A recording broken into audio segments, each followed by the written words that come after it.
नमस्कार दोस्तों, उषा की आवाज़ चैनल में आप सभी का स्वागत है। हमारी आज की कहानी है भाई बहन। आखिर क्या हुआ था रुचि को? बाजार में इस बारे में कई लोगों ने पूछा, पर रूपेश ने हाथ हिला दिया और ठेले को तेजी से धकेलता हुआ आगे चला गया। ठेले पर उसकी बेटी रुचि बैठी थी। उसके माथे से खून निकल रहा था। रूपेश बेटी को जल्दी से जल्दी डॉक्टर के पास पहुंचाना चाहता था। कुछ देर बाद रुचि की मरहम पट्टी करवाकर लौटा तो उसने तसल्ली से लोगों को बताया कि गिरने से रुचि को चोट लग गई थी। रूपेश सब्जी बाजार में शाम के समय मलाई कुल्फी का ठेला लगाता था। सब्जी के खरीदार उसकी कुल्फी भी चाव से खाते थे। बाजार में मन्नी ताई अपने सही भाव और तोल के लिए मशहूर थी। वह रुचि से बहुत प्यार करती थी। रुचि को भी मन्नी ताई अपनी दादी जैसी लगती थी। उन्होंने रुचि के सिर पर हाथ फिराते हुए पूछा, क्या हुआ बिटिया? रुचि ने कहा, दादी मैं भैया। लेकिन वह अपनी बात पूरी नहीं कर पाई। रूपेश चिल्लाकर बोला, क्या भैया भैया कर रही है? और ठेले को तेजी से आगे बढ़ा दिया। ठेले को घर के बाहर लगाकर वह रुचि को लगभग घसीटता हुआ अंदर ले गया। रुचि की माँ उर्मिला ने कहा, एक तो बच्ची को इतनी चोट लगी है, ऊपर से तुम उसे इस तरह डांट रहे हो।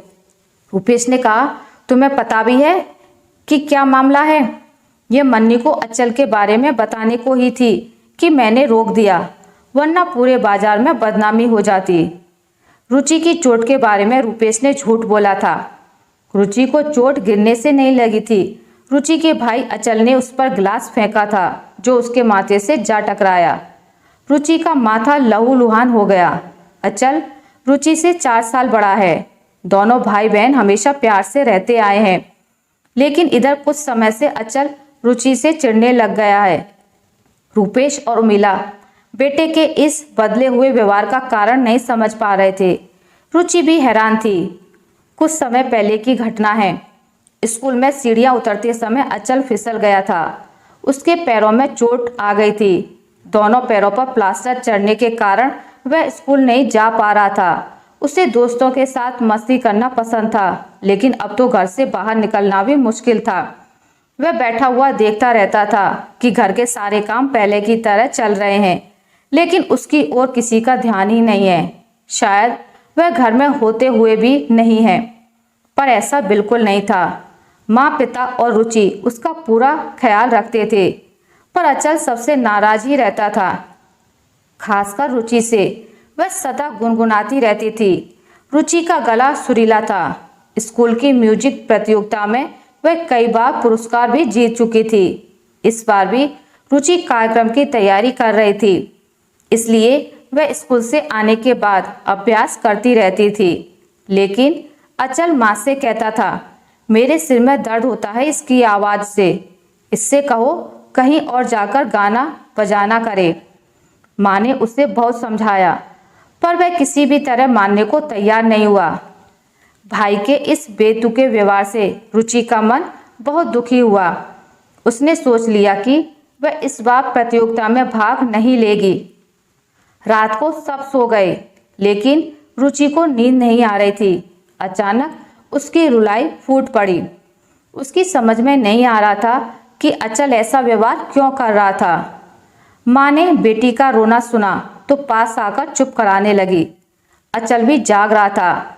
रुचि ने सिसकते हुए कहा, भैया मुझसे इसलिए खफा है ना कि उसे चोट लगी है और मैं भली चंगी हूँ, लेकिन अब तो मैं भी भैया जैसी हो गई हूँ। क्या अब भी वह मुझसे नाराज रहेगा? रुचि के सिर में गिलास का कोना चुभने से गहरा घाव हो गया था। डॉक्टर ने आराम करने की सलाह दी थी। वह भी स्कूल नहीं जा सकती थी। माँ ने पूछा, क्या तुम मन्नी ताई से अचल की शिकायत करने वाली थी? तेरे बापू तो यही बता रहे थे। नहीं माँ, बापू ने गलत समझा। मैं कभी भैया की शिकायत नहीं कर सकती। मैं तो उनसे यही कह रही थी कि चोट लगने से मैं भैया जैसी हो गई। पर बापू पूरी बात सुने बिना ही गुस्सा हो गए। फिर सन्नाटा हो गया। रुचि की माँ सो गई, पर रुचि नहीं सो सकी। वह उठकर अचल की चारपाई के पास जा खड़ी हुई। उसे लगा अचल सो गया है। पर वह जाग रहा था। उसने सुना रुचि धीरे धीरे कह रही थी, भैया अब तो गुस्सा छोड़ दो, देखो ना अब तो मैं भी तुम्हारे जैसी हो गई हूँ। एकाएक अचल उठकर बैठ गया। उसने रुचि का हाथ पकड़ लिया।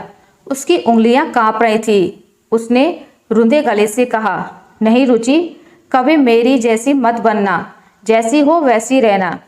मैंने कितनी बार बिना पूछे बापू की जेब से पैसे लिए हैं, कई बार स्कूल के बीच जाकर दोस्तों के साथ फिल्म देखी है। वह रो रहा था। रुचि भय से लिपट गई। मेरा भैया बहुत अच्छा है, तुम कभी कोई गलत काम नहीं कर सकते। दोनों की आंखों से आंसू बह रहे थे। उन दोनों की बातें माँ ने भी सुन ली थी। वह आकर उन्हें प्यार करने लगी।